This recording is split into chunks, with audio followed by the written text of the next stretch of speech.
Olá pessoal, eu me chamo André Pinho, sou professor de Química e hoje nós iremos fazer um vídeo muito importante, principalmente o pessoal aí do vestibular do Rio de Janeiro e os demais alunos também, candidatos do Brasil afora, que prestarão concurso para a UERJ.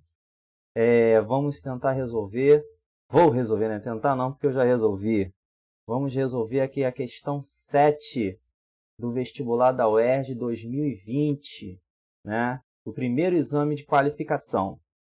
Essa questão é uma questão um tanto, sim, ela foge um pouquinho dos padrões da UERJ, naturalmente, porque na primeira etapa, no primeiro exame de qualificação, costuma ser um pouco mais fácil, as questões de química, mas essa questão aí, que nem está lá no bloco das ciências da natureza, está no início da prova, ela de química, nitidamente de química, ela está um pouquinho puxadinha, mas nada que a gente não consiga resolver, Afinal de contas, eu estou aqui hoje para tentar sanar as dúvidas de vocês.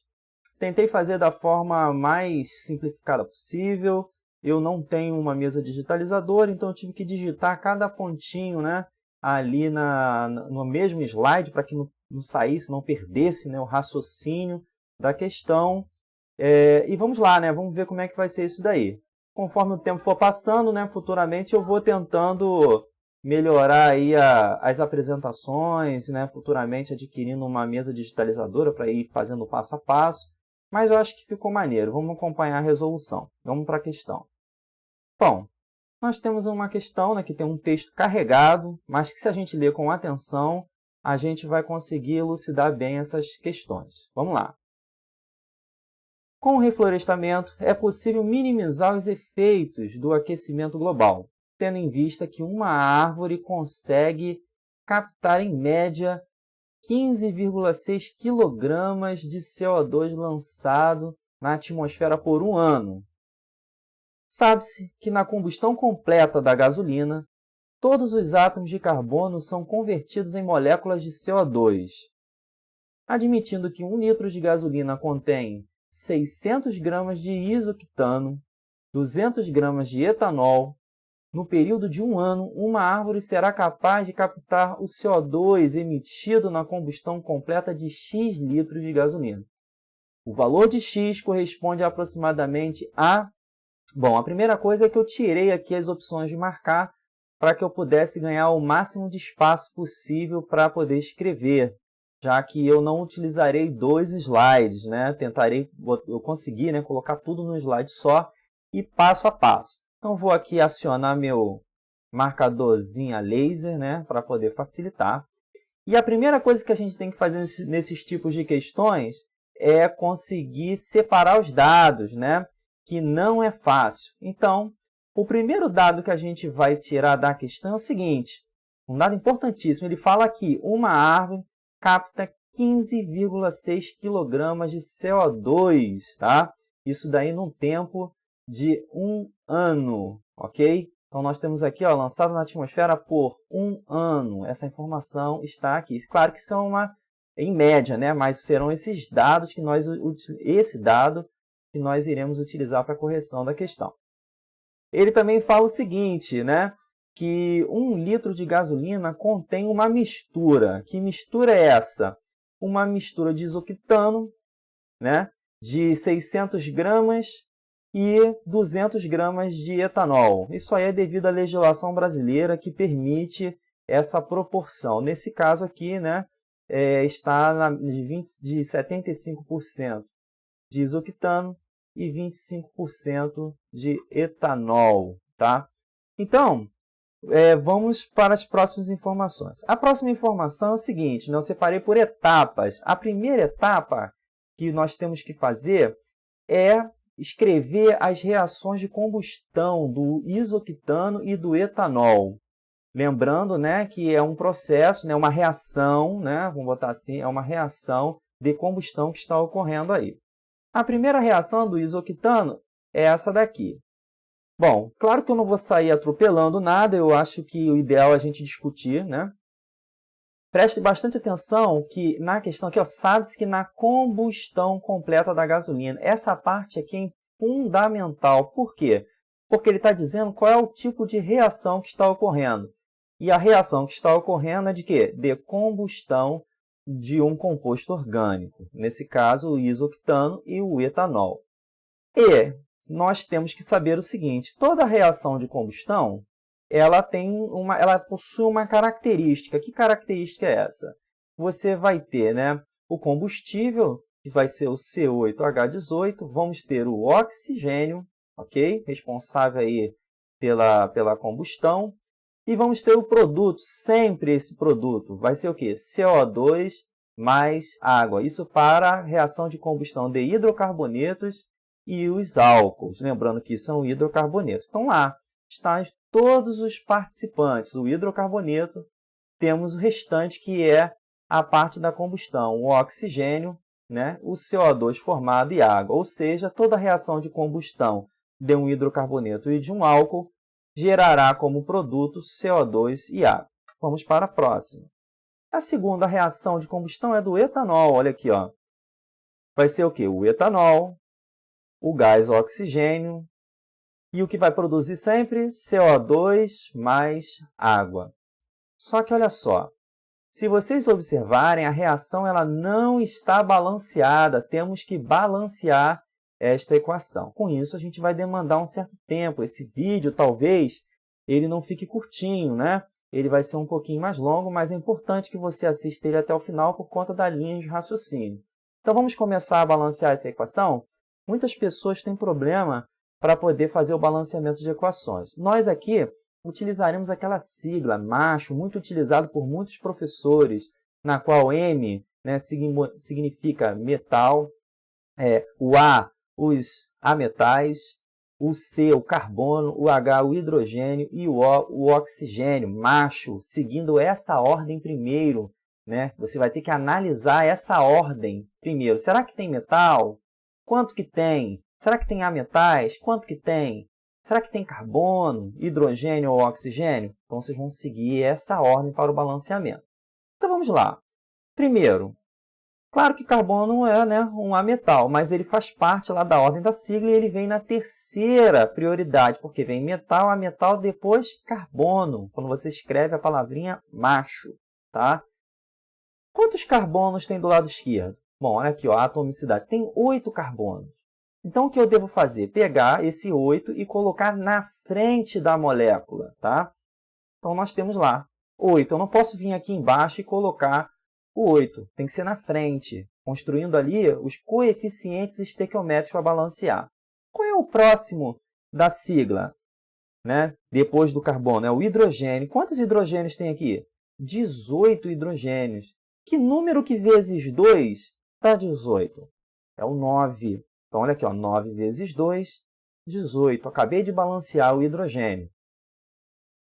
Seguindo em frente, agora eu preciso balancear quem? O oxigênio, que é o último. Olha aqui, ó, 8 vezes 2 dá quanto? 16. Mais 9 vezes 1 vai dar 25. Que número que eu coloco aqui na frente que vezes 2 dá 25?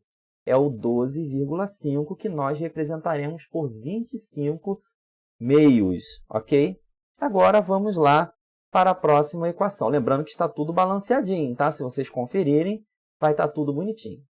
Indo para a próxima reação, vamos balancear quem? O carbono. Quantos carbonos tem aqui? 2. Do lado de lá, 1. Que número que vezes 1 dá 2? O 2. O carbono já está balanceado. Vamos para o hidrogênio. Eu tenho 6 hidrogênios aqui. Do lado de cá eu tenho 2. Que número que vezes 2 dá 6? 3, né? Agora vamos balancear por último os oxigênios. 2 vezes 2, 4. Mais 3 vezes 1, 7. Que número que vezes 2 dá 7? É o 3,5 que nós representaremos por 7 meios, tá? Bom, aqui nós temos as duas equações de combustão, tanto do isoctano como do etanol balanceadas, e será fundamental para que a gente possa fazer estes cálculos. Vamos seguir em frente. A segunda etapa é calcular as massas molares de todos os participantes aqui, né, da reação, com exceção daqueles que não participarão dos cálculos, ou seja, dos cálculos estequiométricos, né? Vamos lá. Qual será, né? Vai ser o oxigênio e também a água. Perceba que não fala em nenhum momento aqui no texto sobre o oxigênio, nem sobre a água. Então, não há necessidade da gente calcular as massas molares desses participantes. Então, quem que está falando? O isoctano, o CO2 e o etanol. Então, nós iremos calcular. Como é que funciona isso? Bom, eu estou sendo bem detalhista, tá? Para que essa aula seja bem completa e que não fique nenhuma dúvida para você. Massa molar vai ser a massa de um mol, né? De uma determinada molécula, né? Um mol do isoctano. Bom, o que a gente tem que ver? Quantos átomos possuem de cada elemento vezes a sua massa molar. E temos que somar as partes. Vamos olhar aqui, ó. Quantos átomos, né, de carbonos existem aqui? 8 átomos. Qual é a massa molar do carbono? 12 gramas por mol. Como são 8, 8 vezes 12. Tá? Então, 8 átomos vezes cada massa, 12. Mas, quantos átomos, né, de hidrogênio existem aqui nessa molécula? 18. Então, eu tenho 18 vezes a massa do hidrogênio. Qual é a massa do hidrogênio? Molar. 1 grama por mol. Então, 18 vezes 1, 18. Ou seja, 8 vezes 12 mais 18 vezes 1 dá 114 gramas para cada mol de isoctano. Próxima que a gente vai calcular é do etanol. Ó. 2 átomos de carbono, cada um com 12. Então, eu tenho 2 vezes 12, né? 24. Mais o hidrogênio. 6 hidrogênios vezes a massa dele, que vale o quê? 1. Ok? Então, 30. Massa do oxigênio, 16 gramas por mol, mas só tem 1, né? Aqui eu botei a quantidade invertida, mas não importa, a ordem dos produtos não altera, né? O resultado. A ordem dos fatores, né? Vamos botar assim, né? Do fator não altera aqui o produto. Inverti aqui, mas todo mundo entende o que eu quero dizer. Fazendo essa sominha aqui vai dar o quê? 46 gramas por mol. E vamos para o CO2. Um átomo de carbono está aqui. A massa de cada um vale 12, então eu tenho 12 aqui. Tenho 2 átomos de oxigênio na molécula, cada um valendo 16, 32, 32 mais 12, 44 gramas por mol. Então, essa é a segunda etapa. Tivemos que calcular a massa, né, molar dos 3 participantes, né, desta questão aqui estequiométrica, né, uma questão de estequiometria. Vamos seguir em frente.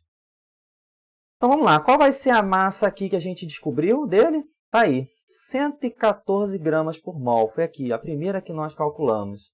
E vamos fazer uma regrinha de 3. Qual é essa regrinha de 3? Relacionar a massa do isoctano com a massa de quem? Do CO2. A massa do CO2 vale quanto? 44 gramas para cada 1 mol. Mas quantos mols existem aqui na reação?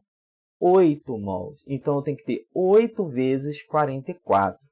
Ou seja, 114 gramas está para 8 vezes, aqui, ó, 8 vezes 44. Então, por que eu tenho que fazer essa continha? Porque eu preciso, a partir de agora, descobrir quanto de CO2 vai produzir aonde? Nas 600 gramas, tá, de isoctano. Então, se eu sei que 114 gramas, né, me produz 8 vezes 44, né, gramas, ok? Do CO2, as 600 gramas irá me produzir quantos? X, ok? Então, 600 gramas, que é participante lá da mistura, vai ser X. Como é que vai ficar isso? Fazendo uma multiplicação cruzada e isolando o x, ou seja, x vezes 114 igual a 600 vezes 8 vezes 44. Depois, passando o 114, né, já que está multiplicando o x para o outro lado, passa para ele do outro lado, dividindo, eu vou ter essa continha aqui. Logo, qual vai ser o resultado de x? 1.852,2 gramas de CO2 produzido a partir de quem? Das 600 gramas do isoctano que está presente na mistura, né, de gasolina. E vamos fazer a mesma coisa para o lado de cá. Qual é a massa molar do etanol mesmo? 46 gramas. 46 gramas está para quê na reação? 2 vezes, porque olha aqui, ó, 2 mols, 44 gramas, que é de quem? Do CO2, olha aqui, ó, 44 gramas do CO2. Logo, olha aqui, ó, as 200 gramas de etanol vai me produzir quanto de CO2? Y. Tá? Então, fazendo aqui uma multiplicação cruzada, ou seja, y vezes 46 igual a 200 vezes 2 vezes 44, temos isso daqui. Por quê? Que o 46 está aqui embaixo, pelo mesmo fato, né, que o 114 está aqui. Olha aqui, ó, ele vai para lá multiplicando, o 46 está multiplicando de um lado, passa para o outro lado, dividindo. Então, ele vem para cá dividindo. Qual é o resultado dessa continha? Né? 382,6 gramas de CO2. Ora, então, em 600 gramas de isoctano e nas 200 gramas de etanol, nós temos o quê? A soma, ou seja, nas 800 gramas da gasolina, temos que ter o quê? A soma dessa massa de CO2 mais a massa desse CO2 que está aqui. Ó. Então, na mistura, nós temos a soma das massas do CO2, ou seja, 2.235,2 gramas de CO2. Ora, com essas continhas, nós acabamos de descobrir a quantidade de CO2 que é emitida em quanto? Em 1 litro de gasolina. Por quê? Porque nós descobrimos a parcela de CO2 emitido pelo isoctano, a parcela emitida do etanol, somamos as duas partes aqui, ó, somamos as duas partes de CO2 e temos aqui a massa. Agora nós iremos para uma terceira etapa. Que etapa é essa? Relacionar a massa de CO2 da mistura com o volume de gasolina, que foi o que eu acabei de falar. Olha aqui, ó.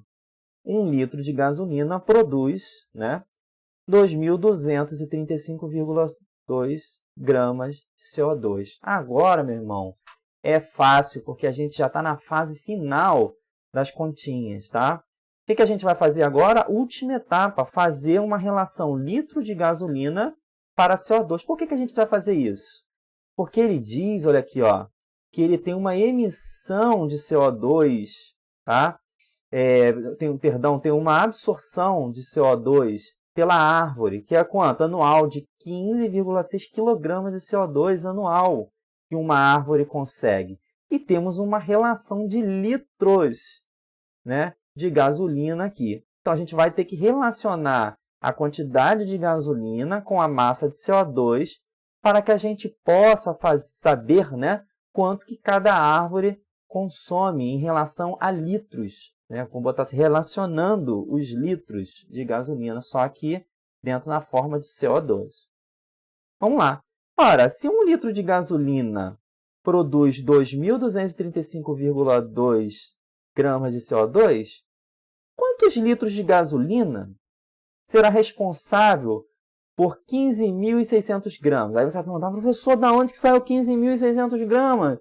Isso é mágica? O que é isso daí? Não, eu tive que converter. Olha aqui, ó, 15,6 quilogramas, ok? Eu tenho que multiplicar por 1.000 isso daqui para poder transformar de quilogramas para quanto? Para gramas, ou seja, simplesmente andar a vírgula 3 vezes para a direita. E ela vai parar lá na frente, ó, aqui, ó, tendo 2 zerinhos. Ó, anda 1, 2, 3. E novamente, fazendo uma multiplicação cruzada, olha aqui, ó, L vezes esse valor, né, 2.235,2, 15.600 vezes 1, e depois passando, né, trocando de lado, isolando o L, correto? Está aqui. Nós temos essa continha, 15.600 dividido por 2.235,2, e chegamos a aproximadamente, eu botei o sinal de igual, mas é aproximadamente 7 litros, que é a opção, se eu não me engano, C, né, do gabarito, que não está aqui, porque eu precisava do espaço aqui para fazer as continhas. Tá? Então, pessoal, eu espero que eu tenha ajudado a vocês a compreender melhor né, essas contas. Ficou muito saturado, né, aí as partes, mas se vocês acompanharem o passo a passo que eu coloquei, eu acho que vai dar tudo certo. Refaçam isso daí, voltem o vídeo quantas vezes forem necessárias para poder ver o passo a passo. Eu tentei fazer o mais mastigado possível e espero ter ajudado vocês. Uma boa prova para todo mundo, bons estudos a todos e em breve aí eu estarei gravando mais aulas, mais resoluções sobre as questões da UERJ e futuramente de outros vestibulares, assim como do Enem também, ok? Grande abraço a todos e bons estudos!